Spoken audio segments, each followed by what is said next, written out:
Bonjour à tous, bienvenue dans ce nouveau webinaire donc présenté, préparé et animé par la CFDT Cadre. Donc aujourd'hui, nous ne sommes pas seuls puisque nous co-animons ce séminaire avec le CREFAC. Le CREFAC, c'est l'organisme de formation donc de la CFDT Cadre, organisme de formation dans lequel intervient aujourd'hui notre principal intervenant, donc Thierry Le Fur, que je vais laisser se présenter tout à l'heure. Donc, un webinaire autour de la déconnexion. Voilà, c'est un sujet que nous avons abordé lors de nos deux précédents webinaires sur le télétravail lors de la semaine de la qualité de vie au travail.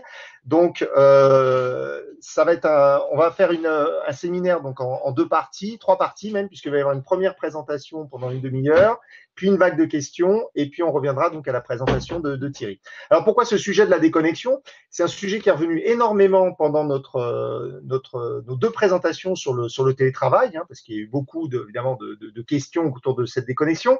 Déconnexion qui, si elle est déjà difficilement suivie en temps régulier, a été très difficile à respecter, je dirais, pendant le confinement. Donc pour ça, on va voir qu'il y a des solutions, il y a des méthodes, parce que souvent les gens se sentent un petit peu, je dirais, non outillés pour aborder ce sujet de la déconnexion. Donc on va tout de suite voir ça avec Thierry. Donc Thierry, je te laisse la parole. Et puis vers 18h, donc on prendra une première série de questions. Voilà Thierry, à toi. Bonjour à tous. Alors, je vais me présenter en quelques secondes. Mon parcours, j'étais très jeune directeur marketing de groupe numérique. J'ai une agence de com digitale. J'ai une deuxième période de ma vie un peu plus compliquée en étant alcoolodépendant. Et quand j'en suis sorti, j'ai repris des études, un diplôme d'études supérieures universitaires de prise en charge des addictions. Et le numérique, qui était mon premier métier en tant que communicant, m'a rattrapé. Et j'ai étendu donc mes travaux sur les addictions, pas qu'aux produits, mais également au numérique. Et j'ai découvert à ce moment-là, on était au début des années 2010, que finalement, il n'y avait pas énormément de choses qui existaient. Ce qui m'a amené à écrire le premier traité pour le mieux vivre avec le numérique et plus spécifiquement au travail, qui avait été préfacé par le président de la Fédération Addiction et postfacé par le directeur général des affaires sociales de Chanel. L'idée étant tout le temps, j'essaie toujours de maintenir un équilibre, et c'est un mot qui va revenir, entre ce qui va être la santé et en même temps le management dans les entreprises. Voilà en quelques mots mon parcours. Vous m'avez peut-être entendu sur un certain nombre de médias. Je vais passer peut-être le slide. Donc hop, on ouvre, voilà. Voilà. Donc, il faut quelques secondes pour que ça se charge. Et si vous l'avez à l'écran, par-delà donc ce que je viens de vous évoquer, il y a également quelque chose que je fais depuis maintenant plus de 2 ans. On est presque au 30e numéro.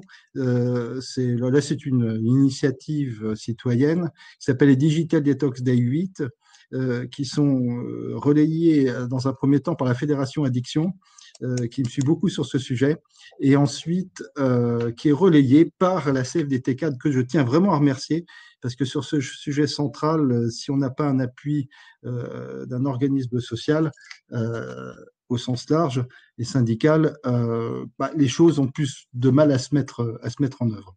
Et là encore, vous voyez, il y a l'équilibre entre le monde de la santé et le monde du travail. Alors, est-ce que le sujet, est-ce que c'est un vrai sujet?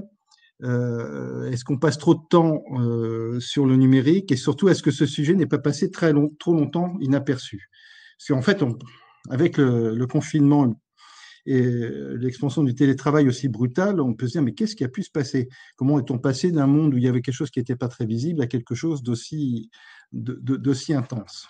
Alors, je vais vous faire une petite chronologie, puisque vous allez voir au fil de cette intervention qu'on va beaucoup parler de temps. Premier rappel, un cadre est always on, c'est-à-dire toujours hyper connecté, tout le temps connecté, qui est toujours connecté, pardon, le sera plus de 250 000 heures dans sa vie s'il travaille de manière, je dirais, soft. Si c'est plus intense, ça peut presque être le double, d'une part, et d'autre part, un bébé pucé dès sa naissance qui fera un centenaire, lui, il aura 1 million d'heures de connexion dans sa vie. Donc, ça nous situe quand même le sujet. Alors, comment en est-on arrivé à quelque chose qui a été finalement assez peu vu? Je ne vais pas vous faire une chronologie de l'histoire de l'informatique trop longue. Je rappellerai juste, et je vais vous montrer quelques secondes, cet outil qui était la règle à calcul. C'est celle de mon père qui avait travaillé sur le Concorde. À l'époque, on était dans les années 60, capable de faire voler un avion magnifique à partir de techniques qui étaient basiques. Faisons un saut dans l'histoire. La première fois qu'on s'est vraiment rendu compte finalement qu'on avait quelque chose à portée de main d'utile, de puissant, de communicant, on l'avait vu bien entendu se développer au fur et à mesure, mais je crois que c'est le premier iPhone qui nous a montré à quel point ça pouvait être à la fois puissant et sympathique. Mais jusque-là, c'était soit invisible, soit vraiment des informaticiens, mais c'était peu nous-mêmes. Est arrivé ensuite en 2012, c'est la vraie bascule, mais on s'en est absolument pas rendu compte. En 2012, on a eu plus de cartes mobiles actives que de Français, pardon. La population française était à 99% connectée au 3G, pas le territoire, la population.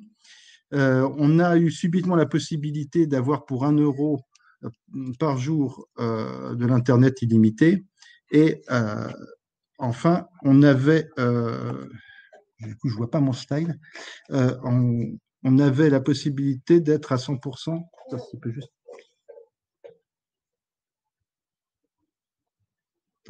Voilà. Et oui, et enfin, on a eu la télé numérique à 100%. Donc, c'est vraiment une bascule. Mais finalement, on s'en est pas rendu compte. Tout ça est venu tellement naturellement que pour finir, tant mieux. Alors, là, je dois continuer sur le temps. J'ai juste... Quand j'appuie là-dessus, normalement, je devrais avoir le reste. Vous souhaitez mettre le numéro combien? Tout le défilé comme tout à l'heure, la 7. Normalement, ça s'afficher. C'est ça. Voilà, c'est ça. Et surtout que je puisse... Voilà. Ah ben c'est reparti. Et donc, alors ça s'est matérialisé au niveau mondial par la même année. On a dépassé le milliard. C'est très symbolique. Hein, le milliard d'amis Facebook, le milliard d'explorations Google par jour, le milliard de SMS.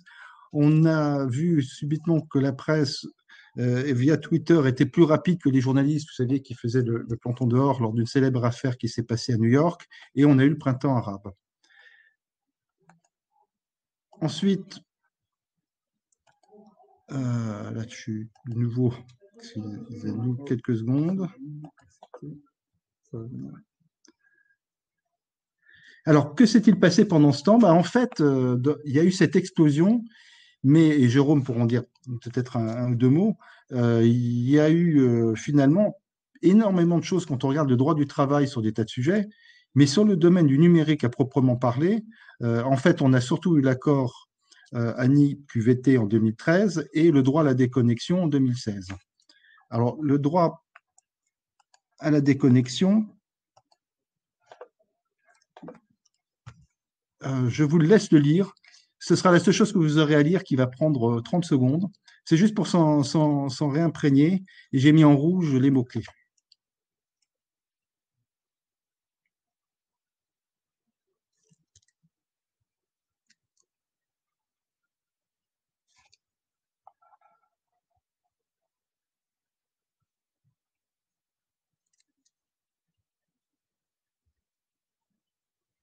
Donc, je pense que vous l'avez vu. Donc, en fait, les mots qui revenaient beaucoup, c'était d'une part la régulation, le domaine des temps, et la deuxième partie qui est peut-être passée un peu inaperçue, c'est en fait qu'on devait être beaucoup plus capable de comprendre un peu quel était l'objet de ce numérique, pourquoi il nous happait autant, pourquoi finalement on ne se rendait absolument pas compte qu'on était de plus en plus connectés, avec des pièges. On a eu le téléphone portable offert par la société. Au départ, c'était sympa, sauf qu'après, on s'est retrouvé avec un fil à la patte sans s'en rendre compte. Alors, la question du coup qui est arrivée assez rapidement, c'est est-ce que finalement on n'est pas devenu 100% de notre temps connecté? Alors, en partie, oui. Alors, pour les actifs, un chiffre qui est impressionnant, c'est que les actifs qui ont en moyenne 4 heures de temps libre et social par jour sont connectés 4 heures en numérique à titre privé hors télévision. En d'autres termes, le numérique à titre privé nous accompagne tout le temps. En ce qui concerne les cadres, on sait que pratiquement tous les cadres maintenant ont une majorité de leur temps qui passe en numérique, et ceux qui ont des horaires à rallonge, et notamment je sais que les syndicalistes ont des horaires à plus que rallonge quand on cumule leurs deux fonctions, on se rend compte qu'on est en fait à 100% des 35 heures par semaine assez rapidement et assez facilement. Alors, ce constat fait, finalement, on peut se dire, mais comment en suis-je arrivé moi-même à me connecter autant et comment se fait-il qu'on est tous autant connectés? Alors, je vais parler du processus chronique ou addictif qui s'empare de nous lorsque l'on est confronté à quelque chose d'agréable. Là, c'est la petite partie addicto de ce moment que nous allons passer ensemble, qui permet de décoder pourquoi finalement, sans s'en rendre compte, si on n'a pas des repères, et le numérique permet d'en avoir assez facilement, puisque finalement tout ce que l'on fait est quantifiable, si on n'a pas des repères, comment on passe d'usages qui sont normaux à des pratiques problématiques, voire chroniques ou addictives. Alors, on va voir ça en 3 parties. La première partie, on a un usage normal. Alors, c'est la première consommation. On nomme ça le coping, l'adaptation à l'environnement. C'est vrai pour la première cigarette qu'on veut fumer avec les copains pour ne pas être abandonné par le petit groupe, voire plus. Et au travail, pour ceux de ma génération et même la génération précédente, avoir le smartphone de fonction, c'était quand même la preuve que l'on faisait partie des équipes qui fonctionnaient bien.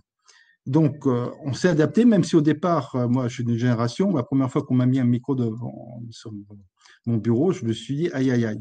Puis, assez rapidement, circuit de récompense, quand j'ai découvert au marketing que je faisais des copier-coller, ça ne se nommait pas PowerPoint, mais des storyboards à l'époque à une vitesse vertigineuse, que je gagnais un temps fou, il y a eu cette petite récompense. Mais c'est vrai pour tout, c'est-à-dire que la première cigarette, elle fait peut-être tousser, mais après, vous commencez à en trouver certains bénéfices. Vous abandonnez si c'est vraiment pas votre truc.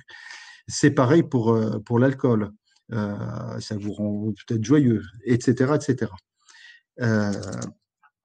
Et qui est matérialisé par ce petit animal. Alors, je parlais des différents plaisirs. Comment a-t-on découvert ce circuit de récompense? Oh, c'est une expérience amusante.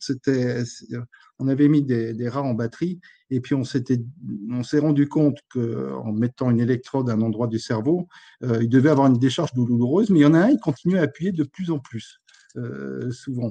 Alors, on a ouvert son cerveau, puis on s'est rendu compte qu'on l'avait mis sur une zone qui procurait une satisfaction sexuelle.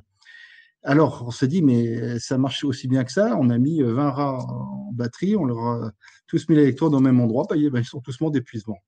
Voilà comment, c'est une des explications de la découverte du circuit de récompense.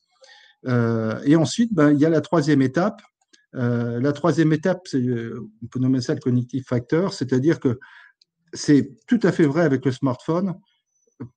Si je posais la question qui a lu bien la notice de son smartphone avant de s'en servir, on dirait peut-être que sur la première page, oui, mais pour le reste, non. Très rapidement, on le fait de manière intuitive et c'est d'autant plus prôné par le numérique et ça a certainement été le succès d'iPhone. Donc, première étape, là, tout va bien. On découvre des choses qui sont peut-être nocives, qui peuvent être toxiques, qui peuvent être tout ce qu'on veut, mais qui en même temps procurent de la satisfaction, du plaisir, du soulagement.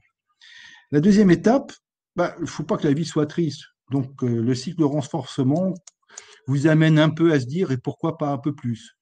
Ce n'est pas dramatique, c'est même assez logique. Il y a peu de gens qui arrivent à être pile toujours au seuil. Quand je fais des formations sur la dictologie, et notamment l'alcool, je dis après tout, être pompette de temps en temps, si vous ne prenez pas votre voiture, si vous n'êtes pas en mauvaise santé et que vous ne battez pas votre femme en rentrant, il faut quand même que la vie ait des parts de plaisir. Maintenant, ce qui se passe, c'est que quand ça devient régulier, vous avez ce qu'on nomme le comportement de conformité. Vous commencez à vous conformer à vos propres habitudes, à celles des autres, à celles de ce que vous pensez qu'on attend de vous. Et c'est particulièrement vrai avec par exemple, l'email.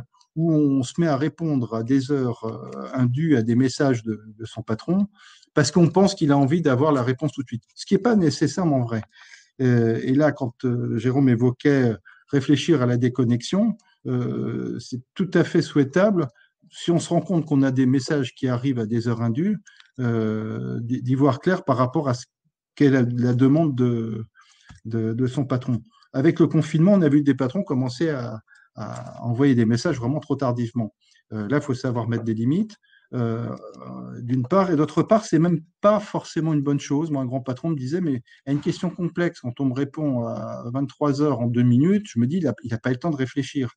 Alors maintenant, on voit fleurir de plus en plus, et là, c'est une bonne incitation, à condition que ce ne soit pas juste un message théorique. Je pose cette question, merci de ne pas me répondre avant tel jour. Ces petites règles du jeu, je pense qu'elles sont vraiment, vraiment utiles. Et elles se mettent en place petit à petit, et dans certaines activités, le confinement a poussé à ça, sinon il y avait des abus qui pouvaient pas aller. Et le dernier point, c'est la codépendance collective, et là on commence à rentrer dans du orange-rouge, à savoir que on le ressent particulièrement sur les réseaux sociaux. Vous posez une question, vous émettez quelque chose, et puis il y a un like. Alors ça vous fait plaisir, puis vous renvoyez autre chose. Et après, vous vous retrouvez confronté à 2, 3 cas de figure. Les deux les plus connus sont celui où on attend que les gens vous disent « Ah, c'est bien ». C'est pareil professionnellement. On envoie des choses pour être satisfait, mais ça peut être aussi des choses parapluies. Avec, j'aime bien dire parfois, mais quand on reçoit trop de mails, est-ce que c'est pas parce qu'on n'en envoie pas trop soi-même? Mail au sens large, messages sur les réseaux sociaux, tweets, SMS, etc. Le dernier point, alors ça, c'est à titre perso, je fais très attention à la saturation, à ce qu'on nomme des trolls, c'est-à-dire que les gens qui sont en fait des polémistes, puis sans vous rendre compte, vous rentrez dans des polémiques qui prennent beaucoup de temps et qui prennent beaucoup d'énergie. En entreprise, on le connaît, avec les fameux à un moment, est-ce qu'il ne faut pas se poser? Alors, cette dépendance collective, elle a été manifestée par une image qui disparaît régulièrement, parce qu'en fait, Zuckerberg, quand il a voulu montrer l'efficience, la puissance de ce qu'il faisait, avait été content de diffuser cette image, et le lendemain, catastrophe, les gens se sont dit, mais on va ressembler à ça. Et oui, quand on est en interdépendance collective, en codépendance collective, on a la problématique de se retrouver tous ensemble à faire la même chose, mais de manière qui est plus naturelle, qui est plus vivante. C'est typiquement les repas au resto où vous voyez 4 personnes le nez dans leur smartphone. Alors ensuite, je sais qu'il y a un tout petit temps d'attente. Dis-moi pour récupérer les... À partir de la 21. Ça permet de souffler, voilà. Et on arrive à des choses assez extraordinaires, comme celle où on a été obligé, quand il y a un jeu qui est sorti, qui était Pokémon Go, de faire attention à ce que tout le monde, enfin pas tout le monde heureusement, mais qu'une partie des gens qui étaient tellement accros au numérique ne se retrouvent pas à jouer au volant. Alors ça, c'est typiquement des choses qui relèvent du domaine compulsif, sachant que les 3 dernières étapes qui amènent une conduite chronique ou addictive, le mot chronique est vraiment important à retenir, nous amènent à quelque chose que l'on ne maîtrise plus. Alors, dans la suite des dérives, on a le continuum. Continuum, je suis tout le temps connecté. Ça ne veut pas forcément dire qu'on est déjà addict, mais c'est le terreau à d'éventuelles progressions vers cette spirale qui s'appelle la spirale des 9C, où à un moment donné, on arrivera soit à la centration, on ne pense plus qu'à ça, soit à l'addiction proprement parlée. Alors, un petit message là-dessus sur l'histoire des usages qui sont permanents. C'est que la problématique, c'est qu'à un moment donné, quand on est trop habitué à faire quelque chose et qu'on va mal, on ne peut plus se passer de la chose en question. Moi, typiquement, la bouteille, bon, c'était quelque chose, parce que je vous ai évoqué tout à l'heure mon parcours. C'était une habitude pendant 10 ans avec une capacité de résistance qui était énorme. J'en prenais pas, etc. Sauf qu'à un moment donné, ma vie a été un peu plus chahutée. Le résultat des courses, bah, finalement, je me suis accroché. C'est le geste est le même que celui où on tient son smartphone entre les mains. Je me suis accroché à ce que finalement était devenu euh, un terreau. Alors, une définition d'une addiction, ben, c'est un peu ce que je viens d'évoquer.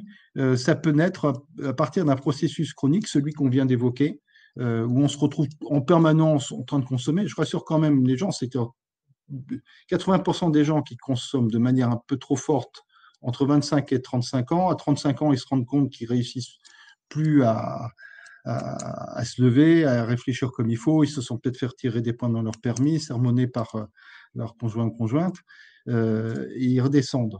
Mais pour ceux qui, malheureusement, sont trop accrochés, c'est vrai pour le numérique, c'est vrai pour l'alcool et toute autre forme de dépendance, si à un moment donné, vous avez quelque chose qui, dans votre vie, n'est pas facile, eh ben, ça peut devenir l'objet de votre addiction. Alors, professionnellement, l'aspect chronique est amené à évoluer, notamment avec le stress chronique.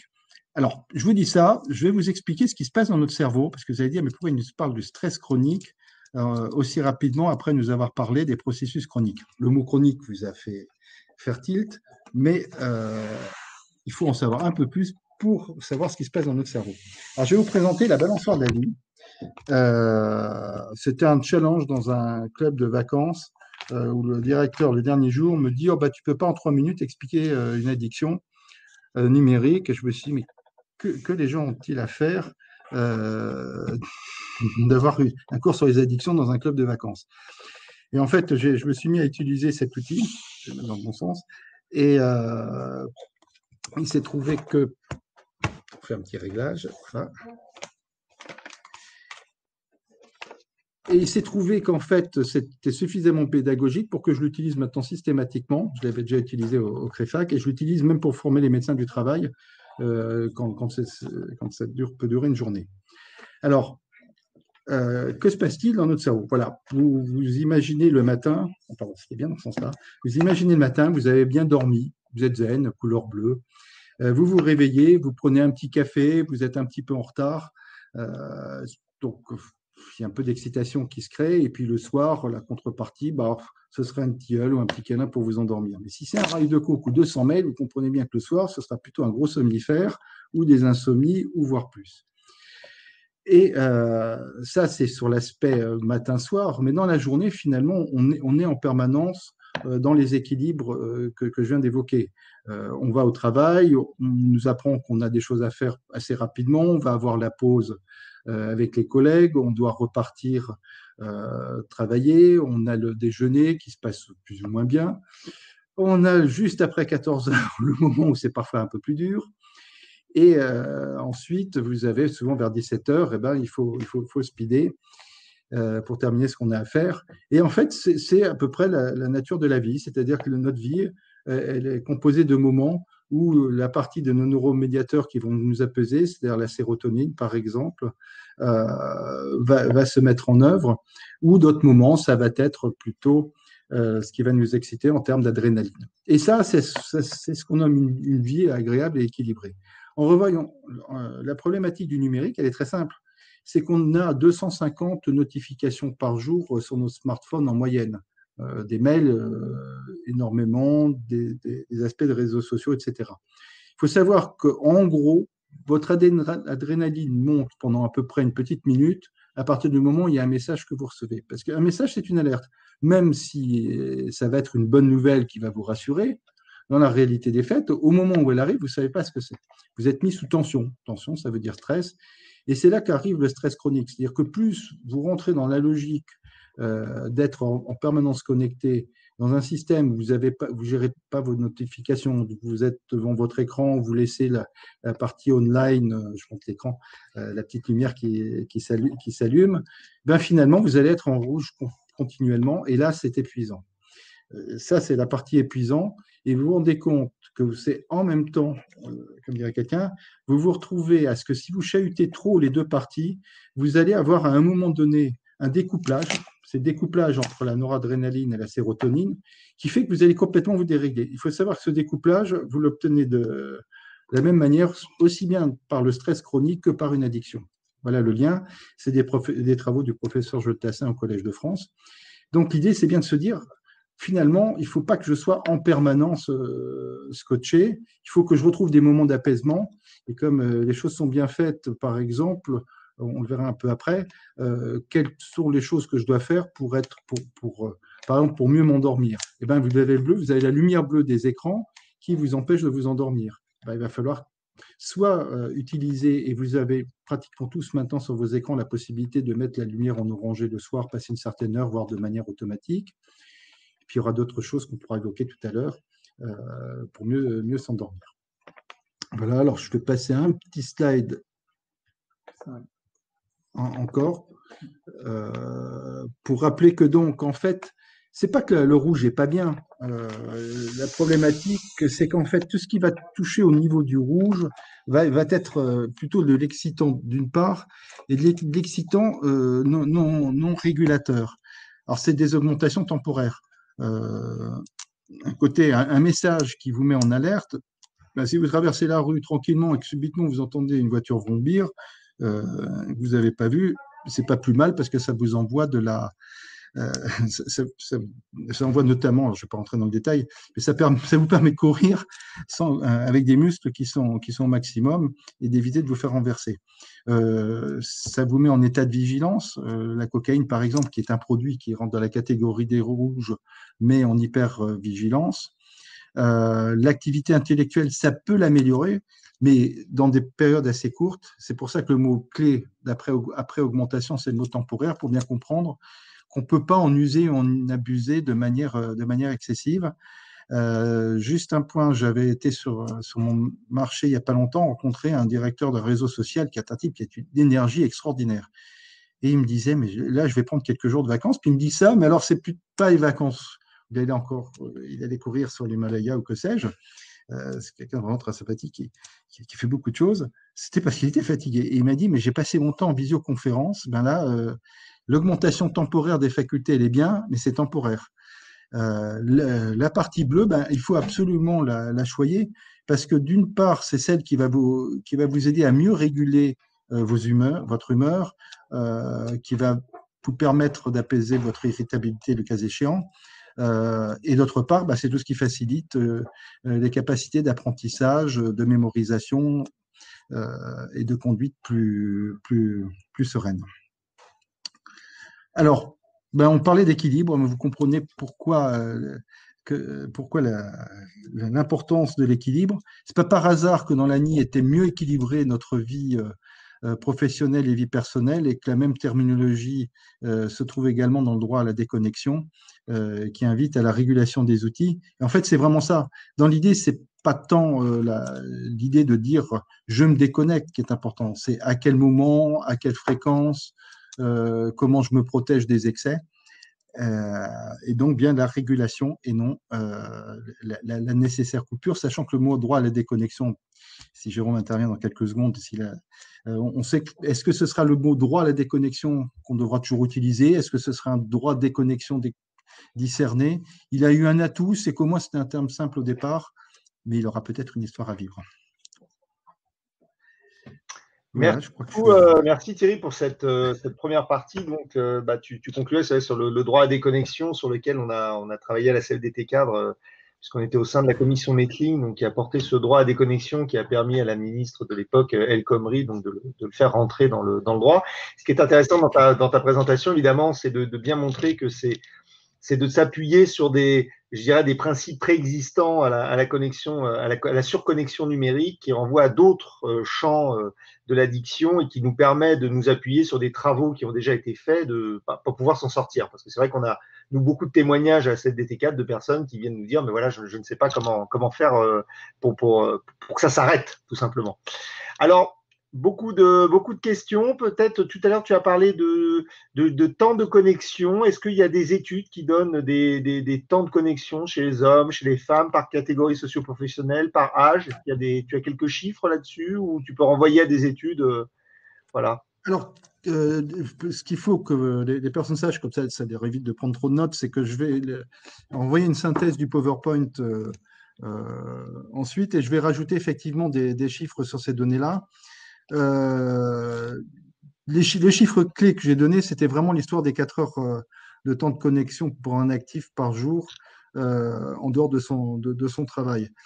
Ensuite, on a des records du style chez les jeunes, c'est une vraie problématique des 18 heures, des 16-18 heures derrière l'écran. J'avais créé un chiffre, c'est pour ça que celui-là je le connais et j'ai eu la chance de voir qui s'est avéré juste. Là, c'est pas pour la partie travail, encore que elle donne quand même un repère. J'avais créé des repères qui s'appelaient les repères 1-3-5 heures, qui consistaient à dire jusqu'à 1 heure. Là, je parle d'activités personnelles, ludiques, etc. Vous voyez qu'on peut le transposer en partie dans le monde du travail. Jusqu'à 1 heure, le numérique est pas mal et au contraire, il peut favoriser certaines habiletés mentales, sauf si vous êtes sur un site particulièrement glauque. Mais autrement, c'est avantageux. Entre 1 heure et 3 heures, comme dirait une émission, ça se discute. Mais à partir de 3 heures, on s'est rendu compte que peut s'enclencher un processus addictif à titre privé, que ça commence à faire quand même beaucoup. Et à partir de 5 heures, vous êtes en train de basculer ou dans une addiction ou dans une hyperconnexion, et ça me donne l'occasion d'ailleurs de faire la différence. L'addiction, c'est généralement quand vous n'êtes que sur la même pratique, vous êtes que sur des réseaux sociaux, vous serez que sur de la cyberpornographie, vous serez que sur des jeux en ligne, que sur des jeux d'argent. Alors que l'hyperconnexion, c'est vous êtes tout le temps derrière votre écran. Alors, il y a une étude très récente dont je mettrai le lien qui est sortie et qui évoquait la possibilité d'intégrer comme addiction l'addiction au smartphone. Parce que la problématique, c'est si on se met tellement dans sa bulle numérique, est-ce qu'à un moment donné, le fait, même si on passe d'une application à l'autre, ça ne revient pas à une addiction? Donc, ces repères de 1-3-5 heures, en fait, j'ai découvert qu'en Chine, je crois que c'est je vous mettrai nos Tencent, il me semble, qui est un grand fabricant de jeux, a créé un système qui est vraiment astucieux. Jusqu'à 3 heures, les gamins peuvent jouer. Oui, il aurait pu s'arrêter à 1 heure, mais enfin, c'est quand même son métier. Jusqu'à 3 heures, ils peuvent jouer de 3 heures à 5 heures de jeu par jour. Hein. Les chiffres que j'ai donnés, c'est par jour. Le jeu ralentit, donc ça devient moins agréable. Et à partir de 5 heures, il ne peut plus gagner de points. Donc, il n'y a plus de motivation. Ça, c'est pour les repères personnels. Les repères professionnels, quelqu'un qui fait de la saisie en permanence, on peut mal lui dire tu t'arrêtes au bout de 5 heures si la personne doit travailler 7 heures. En revanche, pour un manager, on se rend compte qu'en moyenne, un manager ou un cadre connecté, on est en gros à partir des 5 heures. Et je trouve que ces 5 heures qu'on retrouve dans la vie privée, c'est un bon indicateur, hors cadre de télétravail et confinement bien sûr, pour se dire jusqu'où je ne suis pas en train d'aller trop loin, jusqu'où je ne vois pas assez mes collègues, jusqu'où je ne prends pas du temps pour moi, mes 5 premières minutes de la journée, j'écris sur une feuille de papier. Je ne veux plus ouvrir mon ordinateur. Voilà, je ne sais pas si j'ai répondu à la… Si, je crois que c'est Céline qui posait la question. On a une question de Michael qui est encore en train de faire un accord télétravail dans son entreprise et qui voudrait connaître les outils d'aide à la déconnexion provenant de l'employeur. Alors, je vais te laisser répondre, sachant que j'ai mis dans le chat un lien vers le guide CFDT cadre du droit à la déconnexion. Donc, il propose quelques solutions, mais je te laisse, voilà, s'il y a des petits trucs qui existent pour favoriser la déconnexion qu'on pourrait retrouver dans un accord, par exemple, télétravail, comme le suggère Michael.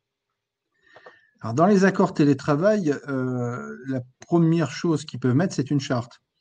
Ils peuvent mettre alors ça, la charte, c'est une valeur juridique, des bonnes pratiques. Le deuxième point, c'est un guide des bonnes pratiques.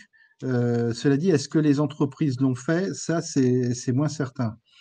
Ensuite, il faut reconnaître qu'on n'a pas des choses extraordinaires sur le sujet. Moi, j'avais réussi à faire passer, tu parlais d'El Khomri, une proposition d'amendement à la loi El Khomri qui consistait à ce que dans une entreprise, il y ait un référent numérique. Là, malheureusement, les entreprises, c'est vraiment au cas par cas. Là, je ne sais pas dans quelle entreprise, si c'est une grosse entreprise qui est sensibilisée au sujet, il pourra trouver des éléments. Autrement, au-delà de la charte, dans le contrat de travail ou dans d'autres annexes, Il peut y avoir des repères. Alors, il peut y avoir des choses parfois.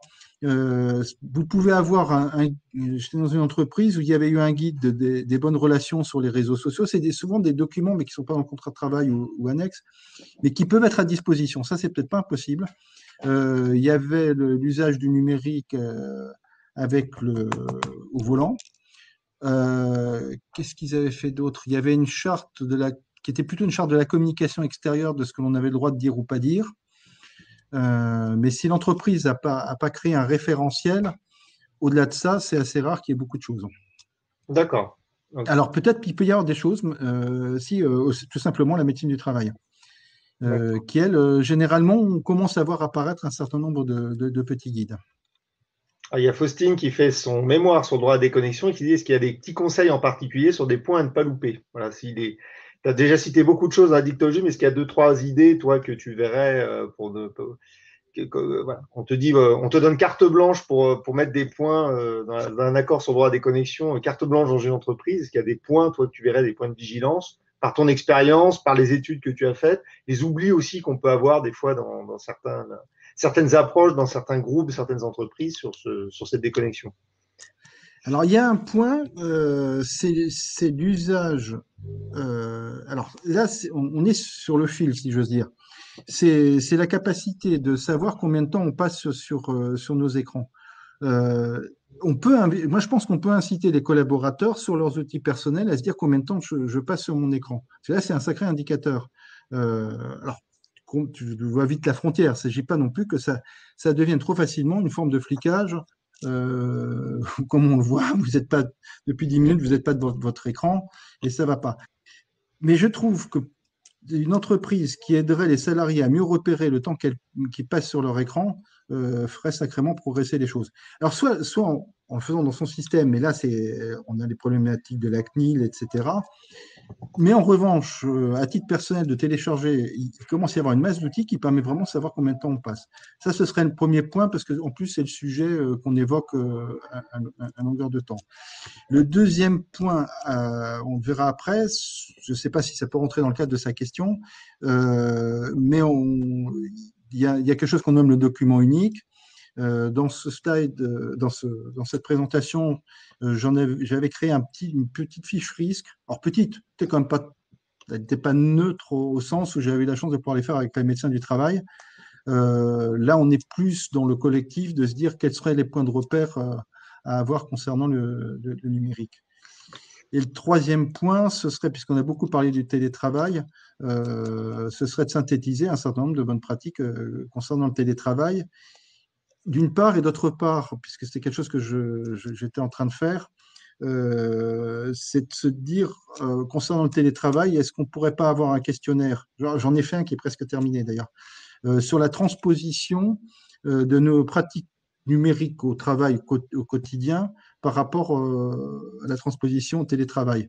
Et quelque chose de bien fait qui permet à un salarié et un cadre et à l'organisation de se dire, de découvrir ses points de vigilance. Je prends un exemple en tant que cadre. Vous êtes un manager charismatique, décidez de faire beaucoup de télétravail alors que c'est votre dynamisme qui entraîne votre équipe. Est-ce que c'est une bonne idée? En revanche, vous êtes un expert, vous êtes un chef d'équipe, enfin directeur de projet par exemple, reconnu pour votre expertise qui est excellente.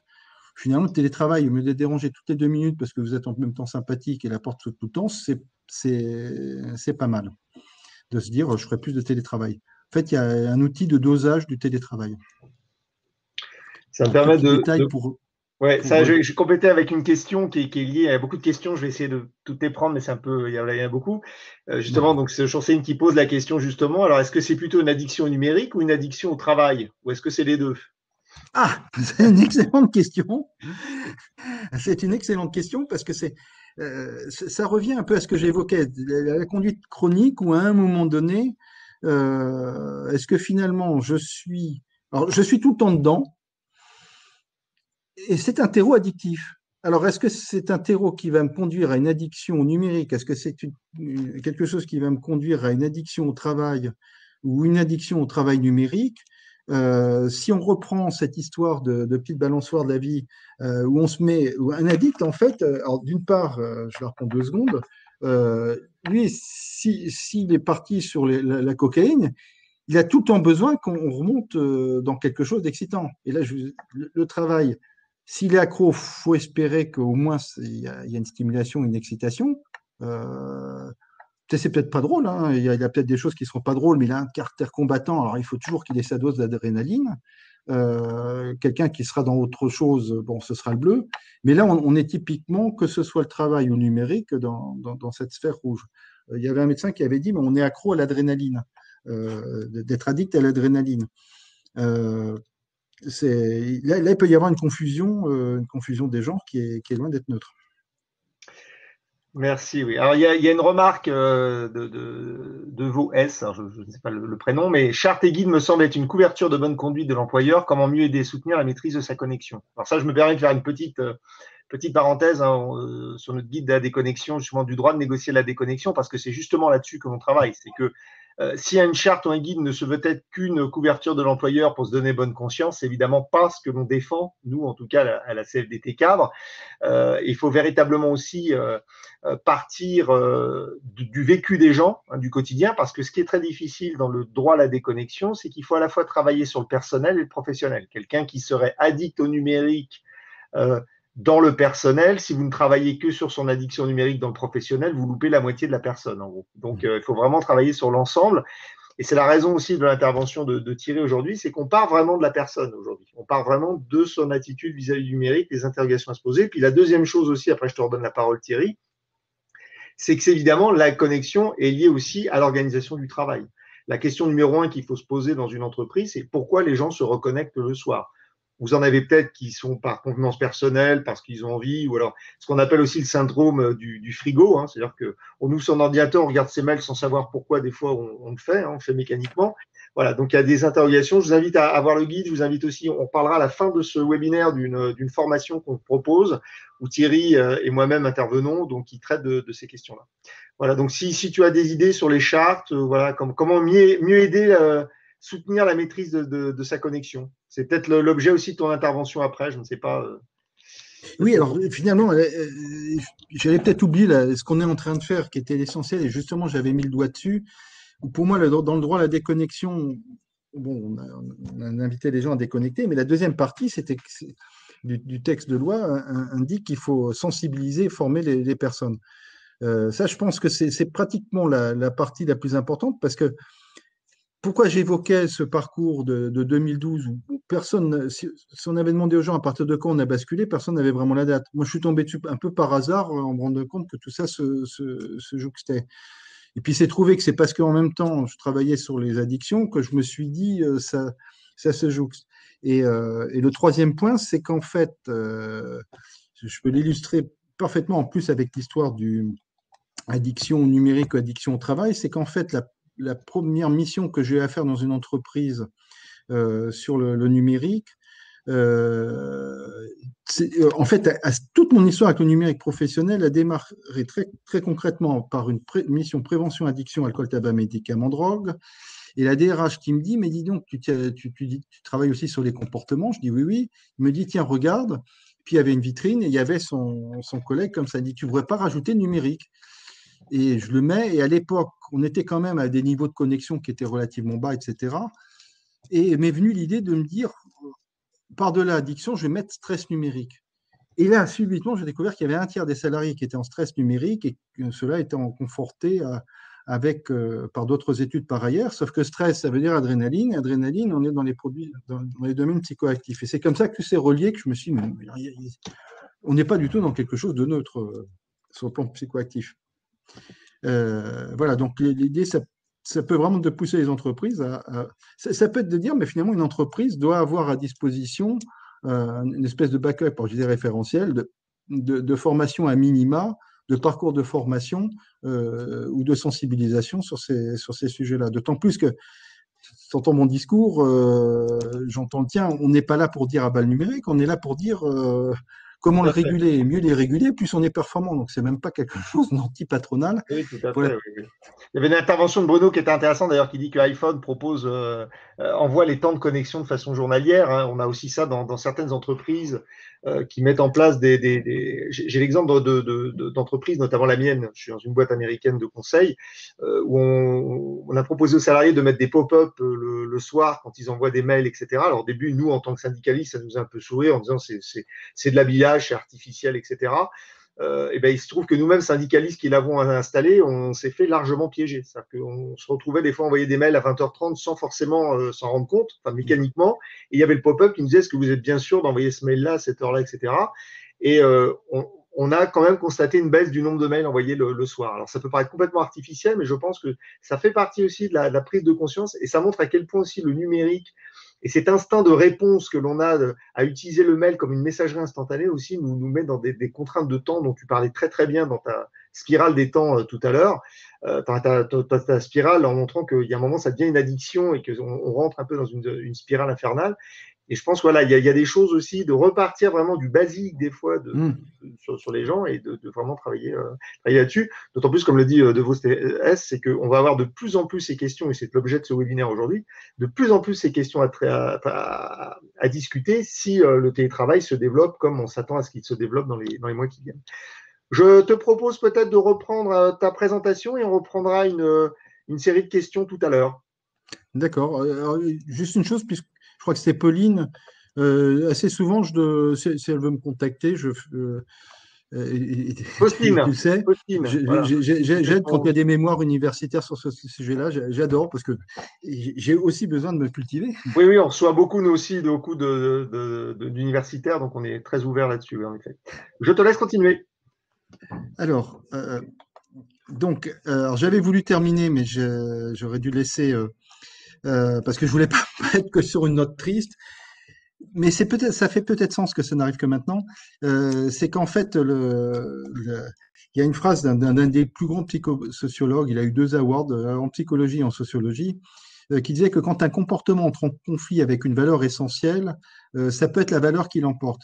Dans la fameuse spirale où à un moment donné, je parlais du comportement de conformité, le comportement de conformité qui nous amène à faire des choses qui correspondent plus du tout à ce que l'on est et aux valeurs que l'on prône ou que l'on a envie d'être. C'était un DRH d'un cabinet qui m'avait dit oh, c'est drôle, cette partie orange au milieu, c'est le moment où on perd son libre arbitre. C'est-à-dire on se conforme à ce qu'on nous demande. Et c'est vraiment le moment où là on commence à glisser vers quelque chose qui est plus nous-mêmes. Mais donc quand qu'on aille un peu plus ou moins loin dans une conduite chronico-addictive, si on réussit à se recentrer sur ce que l'on est, on peut avoir des chances d'en sortir. Voilà, fallait quand même qu'il y ait une bonne nouvelle. J'en ai deux, trois autres de bonnes nouvelles aussi. Alors, de vrais enjeux, en fait, pourquoi réguler quelque chose ou réduire un usage s'il n'y a pas de problématique? Alors, quelle est la différence entre le avant 2012? Bon, vous avez bien compris que c'est une date, hein, ce sont les entreprises, ça peut être avant, ça peut être après. J'ai repris cette date-là.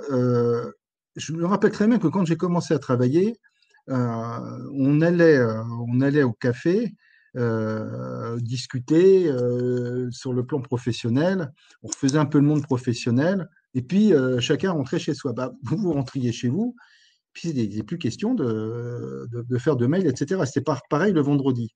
C'est-à-dire qu'on avait une barrière très symbolique qui faisait que même si Pierre entraînait Paul et entraînait Jacques dans sa discussion, moi au marketing, pour avancer sur le projet RAM, il faut que le contrôleur de budget me dise si j'ai le budget.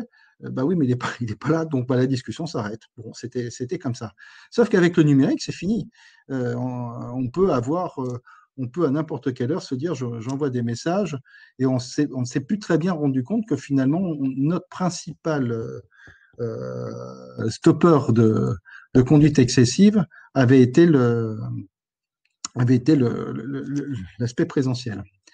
Alors, j'ai parlé tout à l'heure du stress du smartphone, mais ce jeu de domino, on voit bien que quand il commence à faire vaciller le domino numéro 4, il pose problème. Or, pratiquement tous les chiffres que je retrouve sur toutes les problématiques, on est déjà à un tiers, à titre personnel ou collectif, de problématiques. C'est-à-dire on le voit bien sur ce jeu de domino, c'est que quand il y en a un ou deux ou trois qui tombent, s'il y en a un qui est un peu solide et qui est pas en bout de course, on a des chances de réguler. Et puis dans toute équipe, de toute façon, dans toute organisation, il y a toujours, sur 10 personnes très bien, un qui est un peu plus farfelu, un autre un peu plus cool, et l'équipe, elle fonctionne quand même très bien. Ce qui est embêtant, c'est quand on commence à avoir des gens trop excessifs dans chacun des domaines des personnalités. Et là, je vais continuer à faire défiler les dominos. Donc, le stress de l'email, lui, il est à 34%. Ensuite, si on continue. Bah si, quand je clique, ça passe. Donc, vous avez le stress du téléchargement qui est plus élevé. Et ça, on s'en est rendu compte, pour vous dire à quel point c'est précis, c'est que le stress du téléchargement, jusqu'à 5 secondes, en gros, vous stressez pas. Et au bout de 5 secondes, eh ben, en fait, vous avez votre cœur qui commence à battre un peu plus vite, donc jusqu'à 30% de plus, etc., parce que vous êtes agacé, vous êtes stressé. C'est très piégeant parce que c'est votre adrénaline qui monte et quand elle redescend parce que vous avez eu ce que vous souhaitiez, ben, vous êtes un peu en manque de cette adrénaline, de cette fameuse boule rouge dont je parlais. Alors, c'est tellement vrai cette histoire des 5% que les publicitaires se sont rendus compte que, vous avez pu le remarquer, que maintenant, ils font des séquences de publicité qui ne durent pas plus de 5 secondes. Après, vous pouvez continuer, mais ils savent que si vous devez attendre plus de 30 secondes, bon, si c'est pour regarder à la télévision un film, parfois ils vous en collent 2 minutes, mais ils ont bien compris qu'il y a un seuil. Ce qui est vraiment important à retenir dans tout ce qu'on va voir, c'est qu'en fait, on a fait tellement de progrès dans les neurosciences, qu'on est capable d'avoir des repères temps sur tous les sujets pour se dire, mais finalement, combien de fois je dois accepter d'être dérangé, combien de temps une réunion doit durer, est-ce qu'elle doit être segmentée pour pas qu'on ait des séquences de plus de 20 minutes qui sont que quelqu'un en train de parler. Vous allez voir qu'on respecte nous-mêmes cette mini-charte, Jérôme et moi, parce que sinon on s'épuise. Alors si on continue, ben, on se rend compte que ce stress du téléchargement, il est à la fois psychologique, il est à la fois réel. J'ai croisé des études différentielles. Ensuite, on a le stress des sollicitations. Et puis, on monte encore en risque. Il faut que ça se télécharge. On a le stress qui tue la performance de manière beaucoup plus importante parce qu'à un moment donné, on commet des erreurs, etc. Il y a les sources en bas, hein, donc avec les chiffres, enfin vous l'aurez dans le PowerPoint. Le stress qui tue la performance, c'est quand même pas mal pour expliquer qu'il ne faut quand même pas mettre les gens sous pression permanente. Ensuite, donc ça mène. Ah, je vais peut-être trop loin. Ensuite, alors. On n'a pas que ces problèmes-là comment dirais-je, d'excès numérique et d'ennui. Alors, une nuit réduite diminue notre QI logique d'à peu près un tiers. Alors, il faudrait que j'aille sur la slide de 37. Voilà. Alors, comment on en arrive à ça? On est bien d'accord, les intelligences sont multiples. On a l'intelligence plutôt logique, je nomme ça comme ça. On a l'intelligence émotionnelle, c'est pas la moins importante. Mais là, on va se concentrer sur celle-là. En gros, un QI de base, c'est 100. Jusqu'à 130 points, on est quand même plutôt à un niveau très élevé. Le problème, c'est qu'on perd entre 10 et 15 points de QI en ayant une vie agitée, donc un sommeil de moindre qualité. Alors je précise le lendemain. Encore que certaines études commencent à se poser la question si on dort jamais assez, si on n'a pas une baisse du QI logique importante. Alors quand on dit 10 points, pendant longtemps, je me suis rendu compte que ça passionnait pas tellement les gens. Mais quand on se rappelle que simplement à 100, vous faites juste quelque chose de basique et qu'entre 100 et 130, ben, vous faites des choses de plus en plus complexes, perdre 10 à 15 points, c'est perdre la moitié de la capacité à résoudre un problème complexe. Alors c'est très piégeant parce qu'on ne s'en rend pas compte. on ne s'en rend pas compte parce qu'un problème, sauf vraiment être un mathématicien très, très pointu, le reste de la journée, tout ce qu'on a à résoudre, c'est des cas toujours un tout petit peu particuliers sur lesquels on trouve une solution. Mais est-ce que c'est la meilleure? Est-ce qu'on la trouve la plus vite? Est-ce que finalement notre cerveau s'épuise et il rame? Ça, on ne sait pas, mais tout ce qu'on sait, c'est que finalement, au résultat des courses, on n'aura pas nécessairement trouvé la meilleure solution. Ou on sera peut-être, si c'est une relecture d'un contrat important, par exemple, on n'aura pas décelé ce qu'il fallait déceler pour éviter d'avoir des agios énormes à payer ou des risques juridiques particuliers. Alors, je vais reprendre à partir du 30. Donc là, c'était l'explication de la nuit réduite. Il faut savoir que les jeunes ont leur smartphone dès le réveil dans des proportions qui deviennent vraiment inquiétantes. Ça me permet de faire une parenthèse sur ce qu'on nomme le réseau neuronal par défaut. Alors, c'est un terme très compliqué pour décrire quelque chose de génial dans notre cerveau. C'est que la nuit, il reclasse les choses dans l'ordre des priorités. Plus on est, pourquoi dans la journée, finalement, surtout avec une masse de messages, chaque fois qu'il se dit ça, c'est important, il y a quelque chose d'autre qui arrive. Donc, dans votre journée, à un moment donné, si vous êtes très organisé, vous avez l'ordre des priorités, mais si vous l'êtes moins, d'une part, et si vous êtes quelqu'un d'émotionnel, bah, c'est tant mieux, mais vous aurez une graduation des priorités qui peuvent être faussées. Et bien la nuit, vous avez cette chance extraordinaire que votre cerveau classe les choses. Alors, on n'est pas tous pareils, donc je ne dis pas que ça peut marcher pour tout le monde. Mais il faut bien voir une chose, c'est que le matin au réveil, vous avez une chance assez importante que vos idées soient claires et que vos vraies priorités vous apparaissent.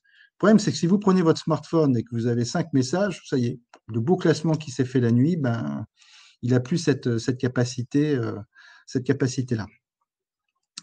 Oui, ça joue sur beaucoup de points, ces espèces de mini-réflexes. Je vous évoquais tout à l'heure en disant, moi, les 5 premières minutes de la journée, je ne veux pas avoir de message.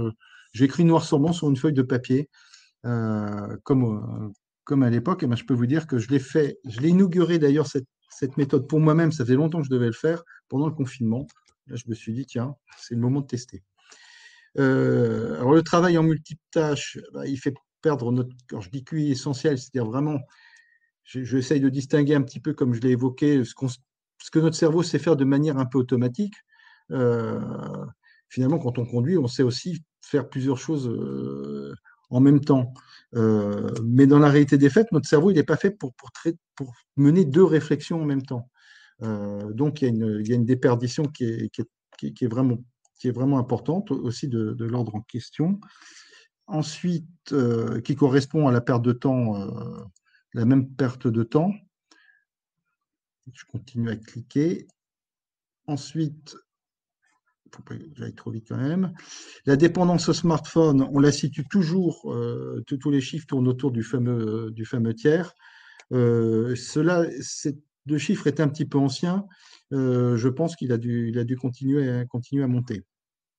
Donc, toujours dans le tiers, on a l'usage au lit qui est de 40%. Il y a des statistiques d'ailleurs qui évoquent le fait, alors elles sont très variables, mais il y a entre 10 et 30% des personnes qui, à un moment très particulier avec leur partenaire, ne peuvent pas s'empêcher de checker leur mail. C'est quand même problématique quand c'est vraiment, vraiment récurrent.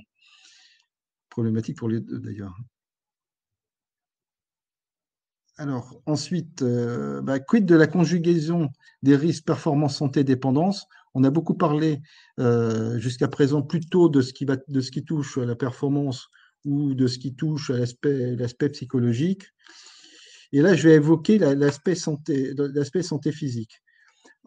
J'ai utilisé un terme qui s'appelle les 3 S, qui sont les 3 caractéristiques des usages de numérique excessifs. C'est une surexcitation mentale qui peut devenir permanente, c'est des sédentarités prolongées et c'est le sommeil fracturé. Quand je dis fracturé, on s'endort trop tard, ou on se réveille au milieu de la nuit, ou on se réveille trop tôt, ou on dort mal. Alors, il faut savoir, par exemple, que pour les maladies cardiovasculaires, le diabète de type 2 et 3 types de cancers, 5 coloprostate par exemple, les sédentarités prolongées triplent ces risques. Pour le sommeil, c'est pareil. Alors, je ne sais pas si vous voyez, alors, c'est des maladies qui mettent du temps à apparaître, mais si on se met dans un système où en permanence on augmente ce type de risque, ça peut devenir sacrément problématique. Et je vais donner une illustration dans quelques instants. Alors, des 3S, on passe au 5S. Parce que la surexcitation mentale peut jouer sur le surstress. D'une part, il faut savoir que quand on ne dort pas assez, on dérégule son appétit et malheureusement, dans 80% des cas, à la hausse. Alors, si en plus on ne bouge pas, la sédentarité, on comprend bien qu'on augmente le surpoids. Alors là alors on nomme ça des comorbidités, les quatre comorbidités principales. Et j'ai découvert, mais j'ai mis plus de 80% parce que pour l'instant, j'ai des chiffres, vous avez vite comprendre pourquoi. Ça concerne le Covid-19. Il faut un peu de temps pour que les chiffres s'affinent. Mais les chiffres que j'ai retenus pour l'instant, schématiquement, c'est que pour les personnes de moins de 60-65 ans, c'est-à-dire en âge de travailler, qui se sont retrouvés en réanimation à cause du Covid-19 étaient à plus de 80% porteurs d'une des comorbidités précédemment évoquées. C'est-à-dire que cette idée de dire finalement je risque d'augmenter les maladies cardiovasculaires, le diabète, le surpoids et certains types de cancers, théoriquement ça va se jouer dans longtemps. On ne prend pas 50 kilos en 3 jours, etc. Mais j'avais fait des calculs qui sont passés d'ailleurs au journal officiel en question écrite au gouvernement. Jérôme sait que c'est quelque chose qui m'importe parce que je pense qu'on n'a pas fait attention assez à cet aspect-là qui est la santé physique. Mais avec le Covid-19, on se rend compte que ces comorbidités ne vont pas mettre 10 ou 20 ans à vraiment frapper une partie non négligeable de la population. C'est 80% des personnes donc de moins de 60-65 ans. Alors bien entendu, précision, je ne dis pas que 80% de ces cas-là sont dus au numérique. Mais comme c'est les mêmes comorbidités qui sont en train petit à petit d'évoluer, on va vers quelque chose qui risque de ne pas être très sympathique en termes de santé. Et je vais terminer donc là-dessus sur ce slide. Finalement, il y a un outil qui s'appelle la roue de la vie qui nous permet de nous dire, en fonction de nous-mêmes, du sens qu'on va donner à notre vie, aux valeurs importantes qui nous véhiculent, ce qu'on a envie de mettre en priorité, si elles sont compatibles ou pas avec le numérique, ou si tout simplement, enfin, on ne peut pas dire compatible ou incompatible parce qu'on peut mal se passer du numérique, mais en revanche, est-ce que ce n'est pas des points sur lesquels on va devoir faire attention? Et en fait, les grands éléments de notre vie, c'est notre vitalité et santé, notre vie active et performance, c'est bien-être et bonheur. Et quand vous regardez tous ces éléments, à chaque fois, vous vous retrouvez à ce que l'hyperconnexion peut faire baisser de 30% à minima, puisqu'on a bien vu avec le Covid 80%, les difficultés. Voilà pour cette partie. Et donc, alors Jérôme, pour l'instant, n'est pas dans Donc, tu vas prendre Alexandre. Jérôme nous a quittés. Alors, on a momentanément, il nous a prévenu. Il est de nous là. Il est de nouveau présent, Jérôme. Allez, hop. Donc, on va prendre des questions. Alors, la question, c'est en première série. Alors, si tu y as déjà répondu, on l'éludera, mais des cas de déconnecter, des marginaux. Maintenant, dans une émission de télé, un jour, on m'a dit, mais est-ce que vous voulez nous supprimer votre téléphone? Et je dis, maintenant, ça commence à devenir difficile. Alors, dans le monde du travail, ça l'est encore plus. Sont-ils des marginaux? Il y a des personnes. Alors, par exemple, il y avait un journaliste qui avait fait une digital detox, donc pendant 3 mois, il avait complètement déconnecté. Il y était arrivé relativement facilement, pas au début, mais ensuite, finalement, ça lui avait plu, ça lui avait apporté beaucoup de choses. Mais journaliste, vous ne pouvez pas être déconnecté toujours. Donc, c'était le temps d'une expérience. C'est possible, mais il faut quand même une sacrée organisation.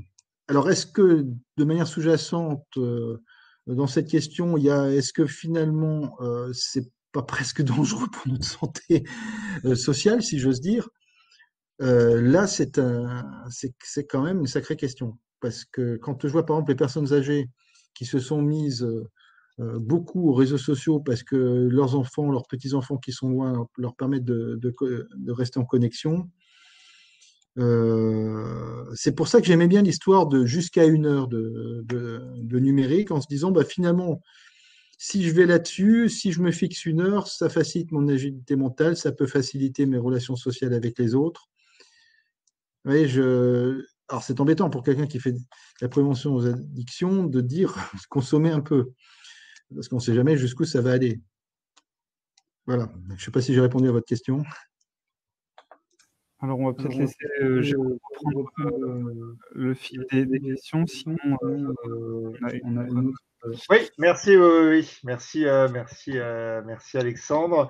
Dans les questions, on avait aussi tout à l'heure une question sur ça fait le lien entre les deux, c'est pour ça que j'aimais bien aussi je l'avais gardé un petit peu cette question sous le coude, qui disait qu'en fait, on peut avoir des gens qui se, qui se déconnectent volontairement. Et comment sont-ils perçus, ces gens-là, dans la société? Quels enseignements ils nous donnent aussi? Est-ce que toi, tu en as croisé aussi des gens qui disaient, bah voilà, moi, tu as parlé tout à l'heure d'exemples de gens qui faisaient des pauses ou des choses comme ça. Voilà. Est-ce que tu as des choses là-dessus? Alors, sur les déconnexions temporaires, oui, c'est même pas mal. Et la meilleure, c'est que dans certains cas, il y a des gens qui les envient. Mais il faut que ce soit volontaire. Il ne faut pas se retrouver.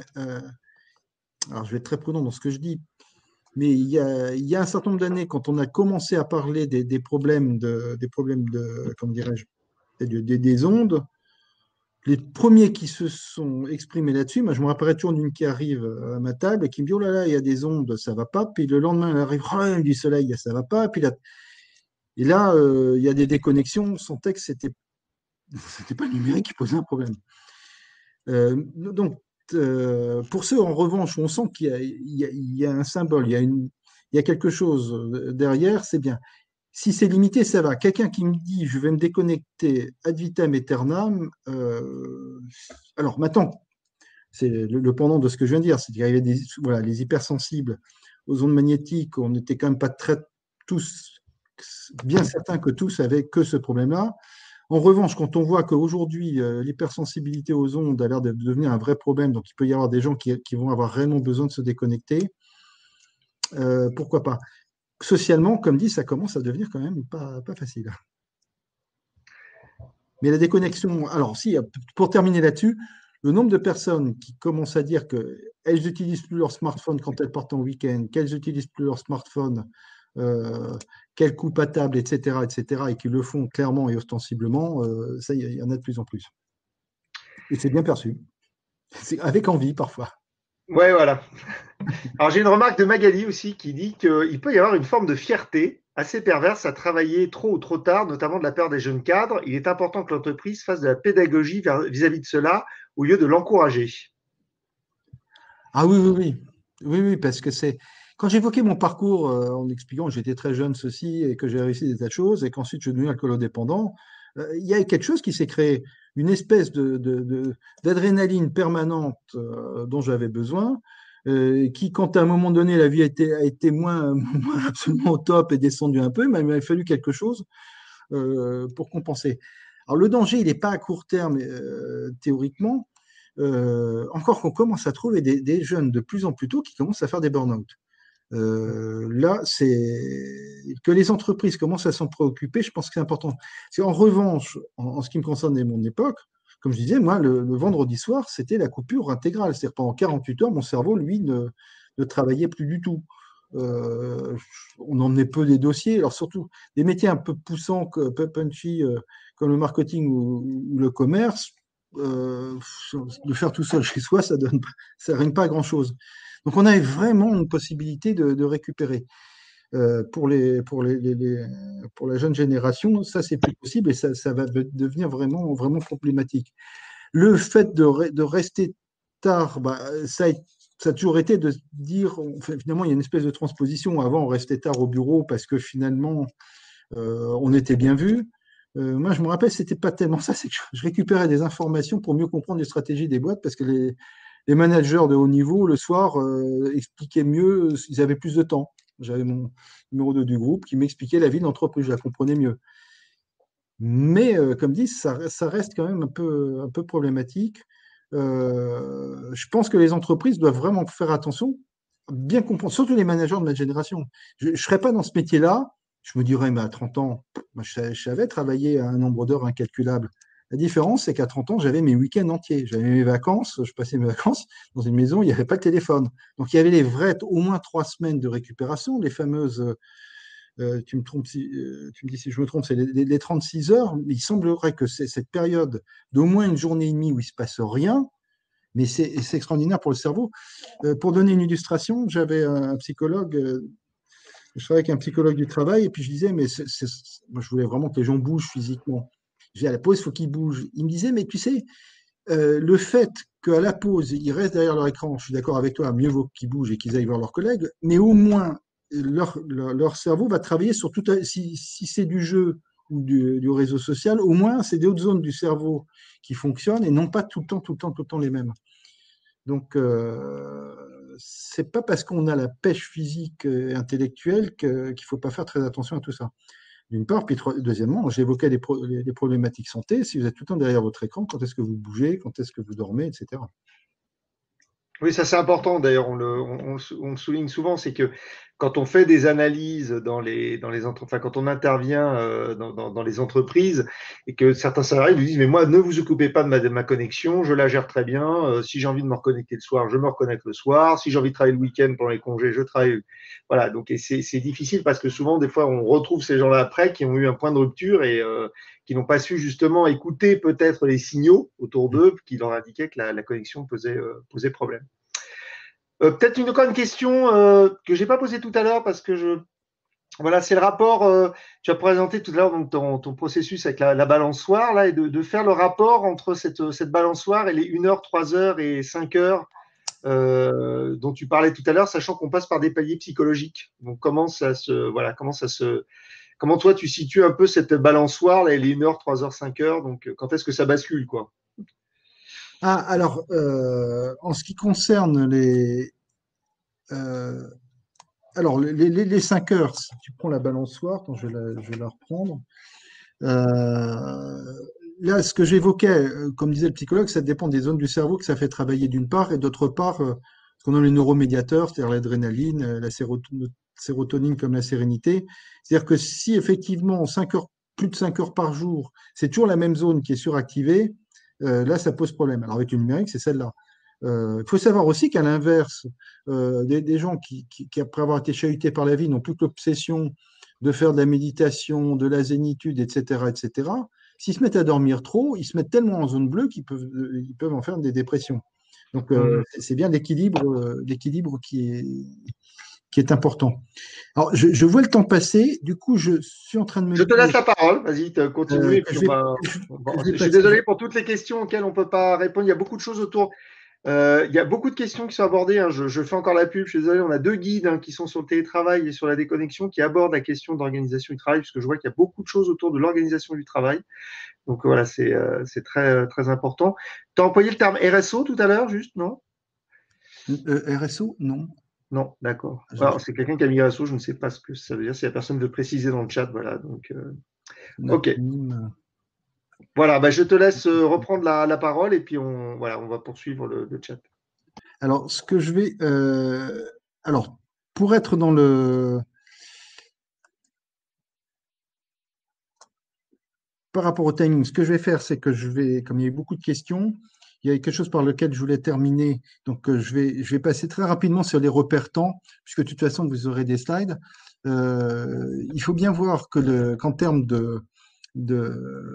notamment, c'est particulièrement vrai pour les visioconférences, il faut absolument avoir des visioconférences extrêmement timées. Alors, sur les horaires de départ, bonne nouvelle, semble-t-il, tout le monde démarre à l'heure. C'est assez extraordinaire. Du coup, on a professionnalisé un peu nos rapports quant au départ. Je pense que là, le management a vraiment quelque chose à faire pour bien comprendre que les durées de réunion, au fur et à mesure, elles sont marquées en bas du slide, à chaque étape, il y a quelque chose qui se passe et qui commence à nous faire baisser notre impulsion. Notre impulsion. En fait, au bout de 3 heures de visio, ou si vous faisiez une formation avec 3 heures de suite sans pause, etc., vous vous retrouviez avec un QI basique, c'est-à-dire pour comprendre ce qui se passe d'une part et le mémoriser, ce serait très complexe. Alors, je vais aller, permettez une seconde parce qu'il faut que je retrouve, je ne sais pas si tu peux faire défiler les slides. C'est laquelle? Alors, ça va être, si tu les vois tous, ce sera, alors si vous avez une seconde, Non, je peux pas les points. voilà, c'est les boussoles temporelles. Alors, par contre, je la vois. Ah, moi, je la vois pas sur mon écran. Alors, je vais vous proposer quelque chose, un petit exercice. On a beaucoup parlé de temps et de se dire finalement, l'objet, vous avez pu voir le nombre de chiffres qui existent en termes de repères temps. J'en ai également sur le sommeil, mais ça, vous l'aurez dans le PowerPoint. Et l'idée, c'était de se dire finalement, quels sont les repères temps dont on peut bénéficier pour mieux gérer notre vie.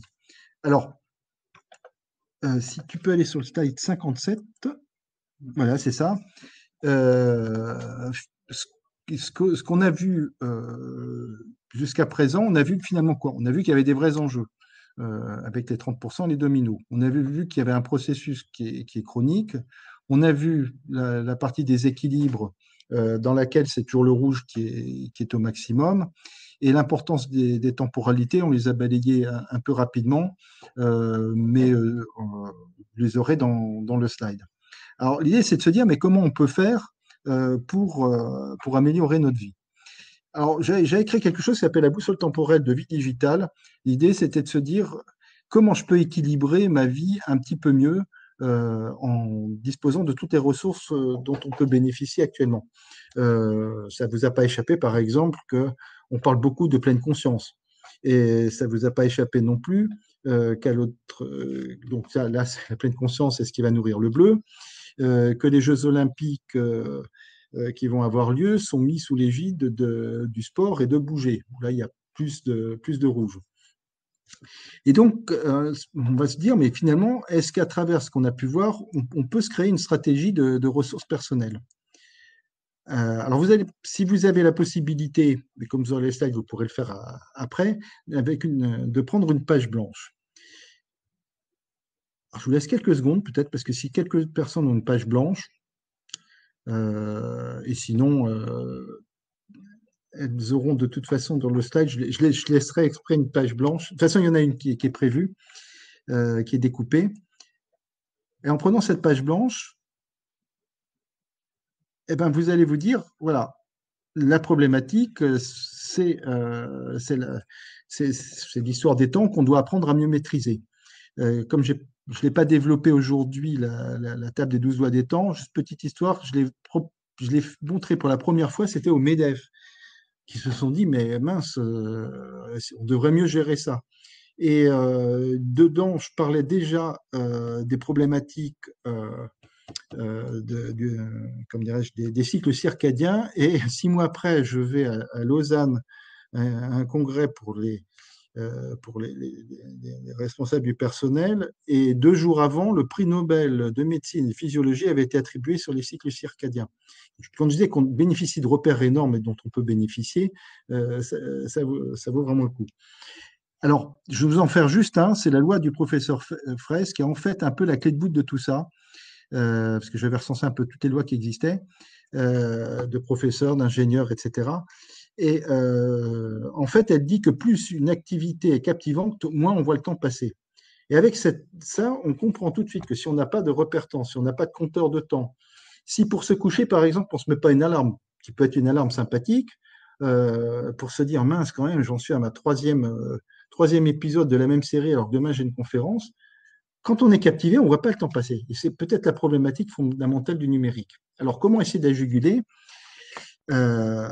Donc, vous dites, je vais devoir réfléchir à comment mieux gérer mes temporalités.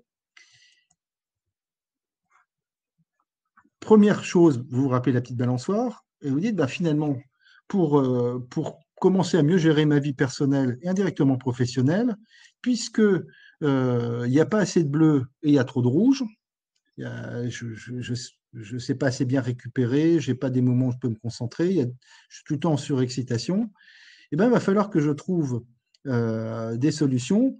En ce qui concerne l'apaisement, ça peut être la méditation. La stimulation, au lieu d'être derrière mon écran, ça peut être un peu un sport intensif. Bref, je vais lister les ressources qui existent. Mais quand on commence à creuser le sujet, elles sont d'une multiplicité assez extraordinaire. On retrouve des choses qu'on aimait faire dans le temps et qu'on a oubliées. Une définition d'une addiction, c'est quelque chose qui remplace tout ce qu'on aime faire. Et il y a peut-être des choses à réactiver. Alors ça, c'est la première partie. La deuxième partie, je rappelle juste, je vais aller pour que vous compreniez, c'est que j'avais expliqué tout à l'heure qu'en fait, un processus chronique ou addictif, c'était la problématique d'une personne qui peut avoir un mal-être, etc., confrontée à un processus qui est en fait le couplage d'un objet psychoactif. L'objet, ça peut être une molécule, l'éthanol pour l'alcool, mais ça peut être aussi un smartphone, c'est au sens large, ça peut être même la dépendance affective, cet obscur objet du désir, dans un environnement qui, lui, va être incitatif. À partir de là, quand vous avez ces trois dimensions-là, eh ben faut que j'arrive au bon endroit, ben vous avez votre grille et vous allez vous dire, mais finalement, ben, il va falloir que par rapport à moi-même, j'essaie de trouver ce qui va pouvoir m'apaiser. Par exemple, de la zénitude, du sport. Par rapport à mon objet, typiquement, puisque ça peut être le smartphone et c'est l'ordinateur, et si je reprenais la notice, si je peux aller un tout petit peu plus loin, page suivante, peut-être. Puisque voilà, la stratégie qu'on propose, c'est diviser chacune des difficultés afin de mieux les examiner, pardon, de mieux les examiner et les résoudre, pour arriver. Alors j'espère que ça va être. Je vais passer directement à la grille comme ça. Voilà, comme ça.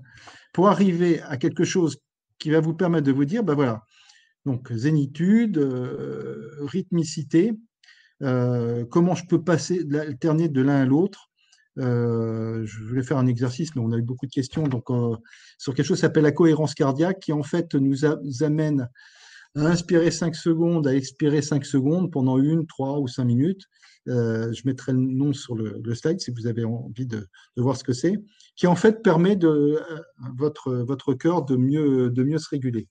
Et stimulation, excitation donc du sport. Ensuite, pour l'objet, ben, comment mieux régler peut-être mon smartphone, mes notifications, quelle routine trouver, etc. Et pour les stimulations et excitations, là, c'est de se dire qu'est-ce que je peux trouver d'excitant et de stimulant, mais qui ne soit pas numérique. C'est-à-dire que dans ce cas-là, vous remplissez de tout ce qui va vous permettre de ce qui vont être vos substituts au numérique, mais ça peut, en termes d'objets, ça peut même être des objets. Ça, vous voyez, j'ai une montre. Combien d'entre nous, à un moment donné de leur vie, finalement, se sont séparés de leur montre? Le résultat des courses, c'est que chaque fois qu'on a besoin de voir l'heure, hop, on est ramené à notre smartphone qui nous indique qu'on a autre chose à faire, etc., etc.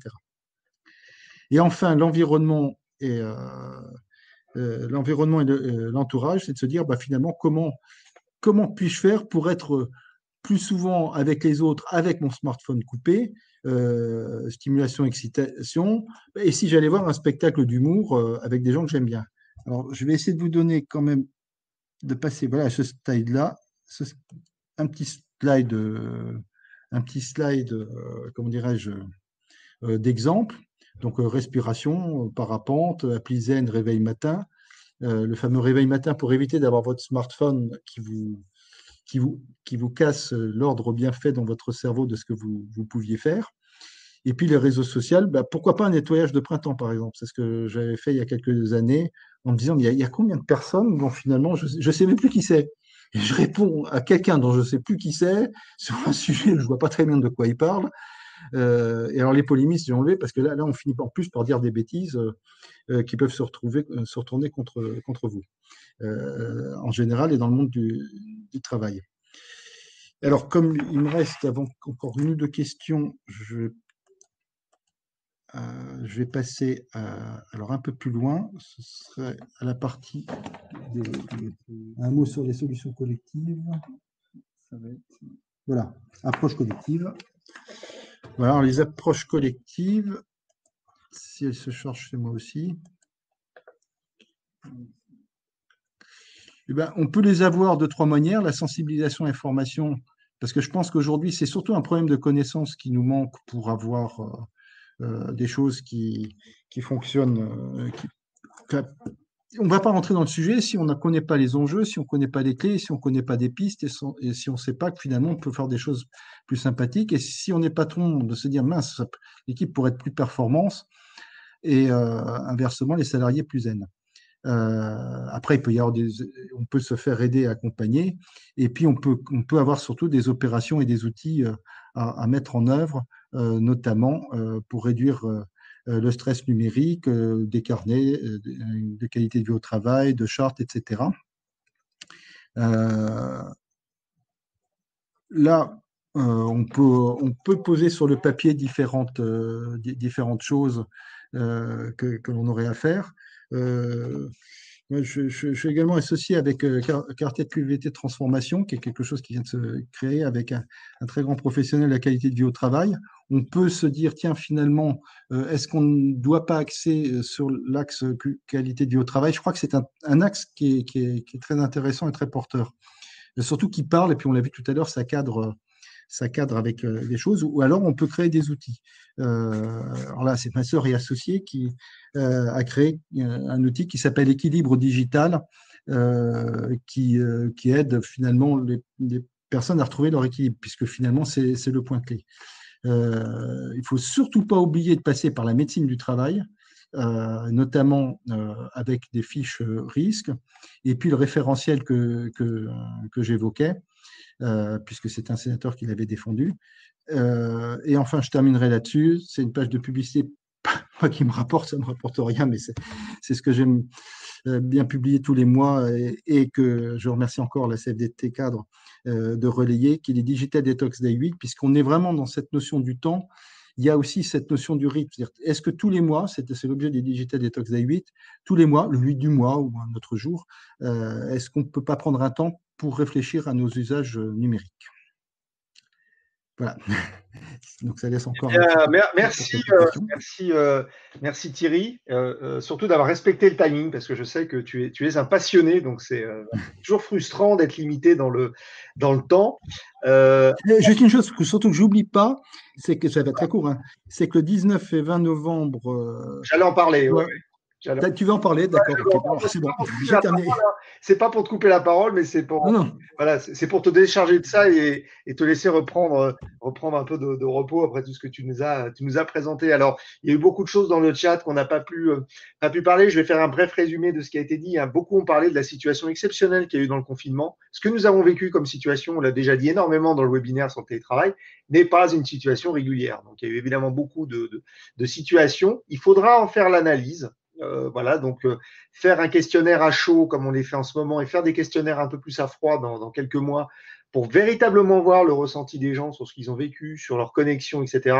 Surtout rassurer les gens qui ont fait du télétravail pour la première fois et qui en ont été dégoûtés. Voilà, ça serait quand même dommage qu'ils perdent cette belle occasion de pouvoir jouir de cette belle organisation du travail. Donc il y a un gros travail à faire là-dessus.